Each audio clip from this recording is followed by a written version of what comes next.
the next gift, miracles, can go further.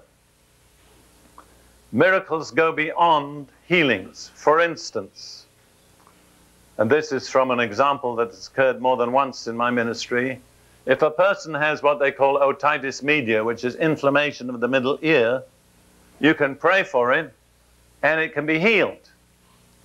But if a person has had the middle ear removed by surgery, you can't heal a middle ear that isn't there, but a miracle can restore the middle ear. And I remember two different occasions on which that happened. Once a man came up to me and said, "Pray for my ear." Thank God I didn't ask him what was the matter with his ear. See? So I prayed. He came back and said, "I got healed." I said, "What did you get healed of?" Well, he said, "I had no middle ear, and now I've got one." That I went to the doctor and he checked that I have a normal ear. That's a miracle, you understand. That goes beyond the healing. The difference also is this, that miracles are often instantaneous, not necessarily, and often visible, whereas healings are often invisible. If somebody is healed in the liver, there's nothing immediate that you can see, and many times they are also gradual. That's important to understand, because if some people come to get healed, they don't get a miracle, they think nothing has happened. But it may be that they're receiving a healing. Now, it's very important to understand this, because if you are receiving a healing, a lot will depend on how you respond. I tell people, now you're plugged into God's supernatural power, keep the plug in. How do you do that? Basically by thanking God. Say, "Thank you, Lord. You touched me. Your power is at work in my body." Every time you feel a twinge of pain or you see a symptom, you say, "Thank you, Lord. Your supernatural power is at work in my body." And as you respond that way, the healing is completed. But if you come up to be prayed for, God touches you, but you don't get a complete healing, and you walk down and you say, "Well, nothing happened," what you've done is take the plug out, see? After that, nothing more happens. So it's very important to instruct people on these things.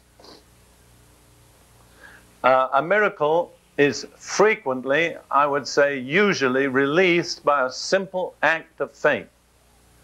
You want to study a man who had a lot of miracles, the prophet Elisha.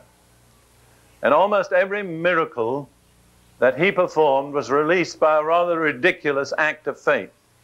For instance, there was a spring outside Jericho of which the water was corrupt. And he took a vessel of salt, threw the salt into the spring and said, "Thus saith the Lord, these waters are healed." Well, everybody knows that salt doesn't heal water, you understand? But you can go to that spring today, more than 2,000 years later, and it's still healed.